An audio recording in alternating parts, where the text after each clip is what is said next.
Meu nome é Kleber de Moura Ribeiro. E meu nome é Rodrigo Sá.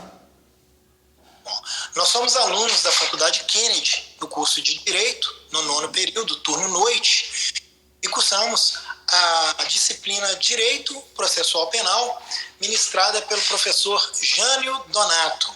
E temos aqui uma proposta de um ciclo de debates a respeito do tema: o abuso das medidas cautelares para a obtenção da colaboração premiada. Bom, com a devida vênia do meu colega Rodrigo, eu vou fazer a introdução desse assunto. Excelente, meu amigo.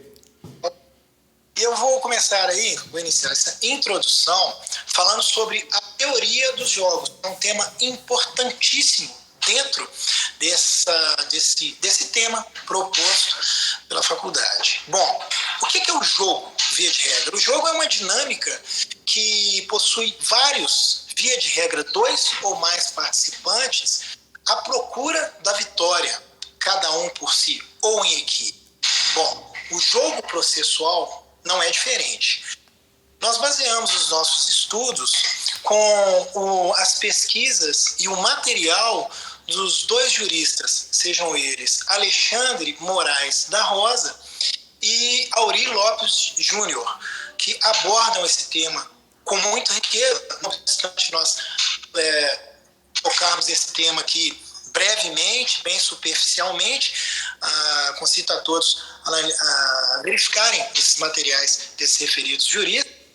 E segundo Alexandre Moraes da Rosa, o jogo processual ele é uma atividade do contraditório muito complexa, uma atividade totalmente complexa de interação dentro dos liames, dentro dos limites legais do processo, com o objetivo do alcance de um resultado favorável para os participantes. Bom, essa teoria dos jogos, ela iniciou-se no ano de 1950 através dos 2 matemáticos, Merrill Foot e Melvin Drescher, que trabalhavam na empresa RAND, que é uma empresa americana que fornecia pesquisas para as Forças Armadas americanas. Eles criaram essa teoria dos jogos, que foi largamente utilizada em vários campos do pensamento humano, sejam elas ciências biológicas, ciências sociais, no nosso caso aí, no direito e várias outras áreas. Essa teoria ela foi mais bem evoluída através de outro matemático, um matemático canadense chamado Albert William Tucker, que implementou o dilema do prisioneiro. Nós vamos abordar mais à frente sobre o dilema do prisioneiro. Alexandre Moraes da Rosa, ele também define que os jogos processuais são jogos dinâmicos, né, com informações incompletas, que se completam e que se acrescentam ou são subtraídas durante o devido processo legal. É um grande xadrez, na verdade, o jogo processual. E ele possui também muitas variantes para que exista uma influência real no resultado desse jogo. Sejam essas variantes o conhecimento empírico, prático ou cognitivo dos envolvidos nesse processo, né? O conhecimento sobre a matéria processual penal, a matéria constitucional, criminologia, além de outros fatores também, como a repercussão midiática, de como o fato ali analisado se repercutiu em meio midiático e qual o impacto social que esse fato causou na população. Tudo vai influenciar positiva e negativamente nos fatos analisados. Bom, Alexandre Moraes da Rosa também cita que uma defesa extremamente técnica, às vezes não é o ideal para um júri, no caso aí de um tribunal do júri, muitas vezes não técnico. O defensor ele tem que falar, ele tem que interagir com o público, trazer de forma tranquila as informações para que possa contribuir ali no convencimento daquele público. Ele traz também a teoria de Kahneman, que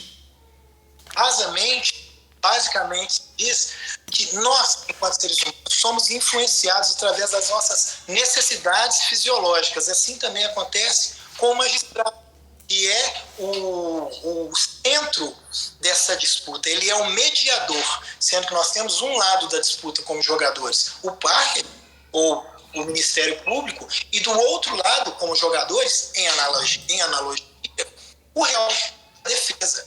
E temos aí o juiz que deve ser, de alguma forma, convencido por uma das partes. Então, essa teoria de Kahneman diz que o juiz, quando ele está cansado, ele está fatigado de um dia, ele está faminto, tem necessidades fisiológicas, a possibilidade de não permitir que pedidos sejam deferidos é muito grande. Então, nós, enquanto operadores de direito, evidentemente, nós não vamos levar comida para o magistrado durante uma audiência, né?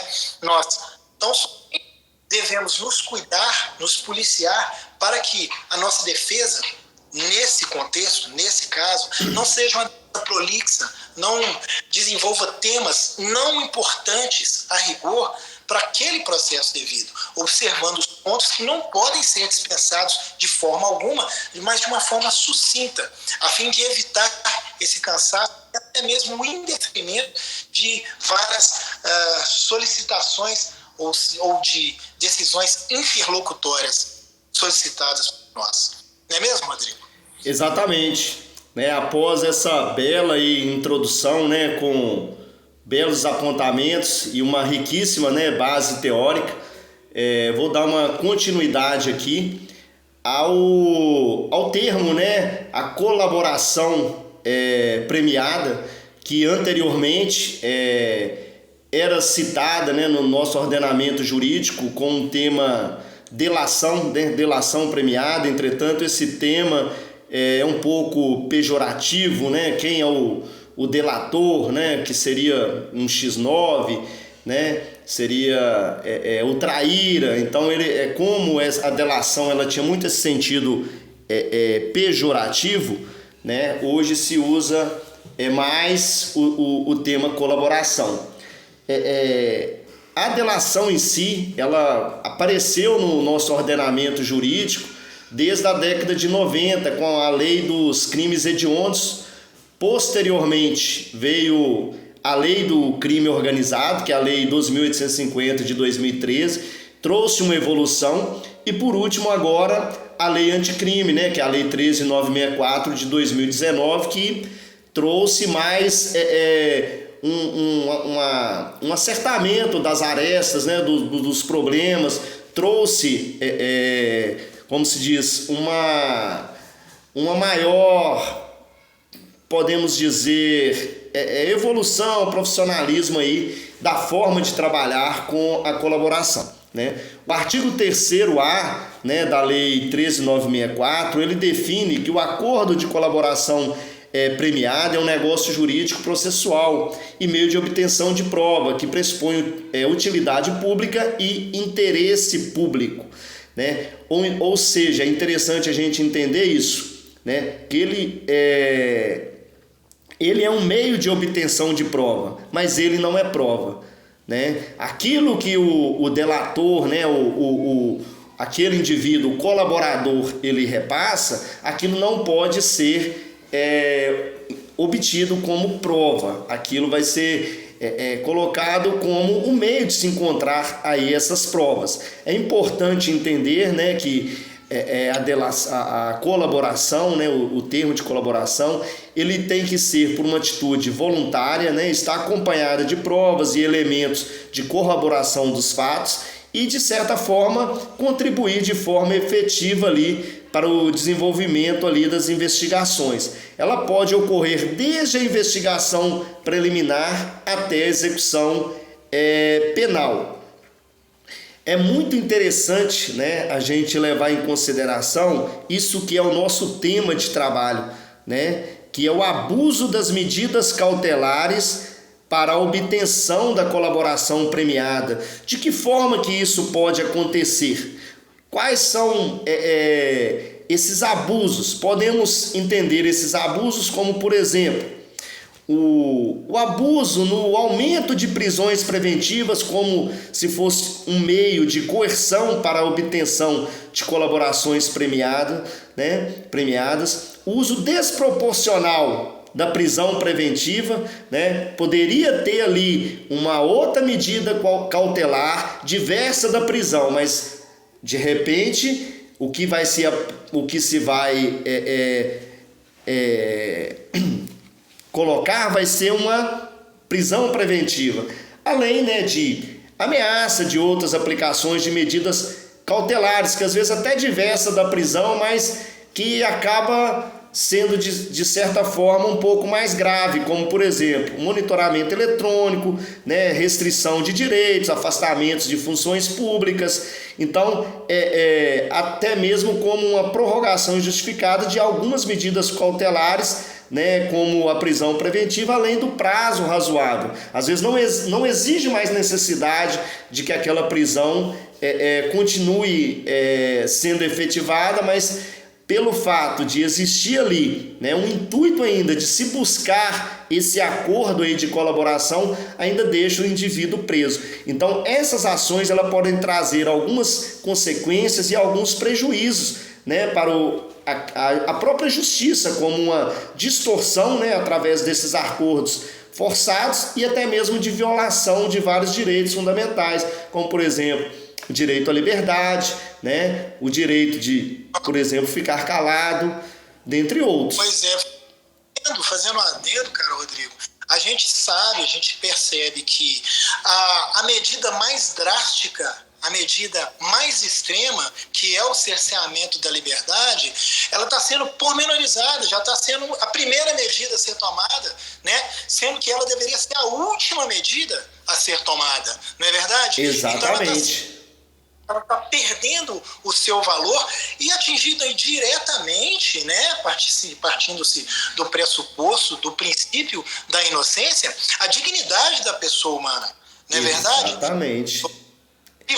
Um dos pilares constitucionais. Então isso a gente vai perdendo até mesmo a força jurídica desse instrumento disponibilizado para as autoridades. Acaba por perder esse valor jurídico inicial, Exatamente, por isso deve-se ter essa preocupação, Igual aí mesmo, você muito bem falou, colega, a respeito do dilema do prisioneiro, Então, o que acontece? Ali, esse prisioneiro, ele acaba não tendo um controle do que a sua ação vai trazer para ele próprio, do que vai trazer para o colega, Porque muitas vezes, a colaboração ela vai trazer uma vantagem para aquele que vai colaborar, mas e para o outro, Será que não vai de repente ali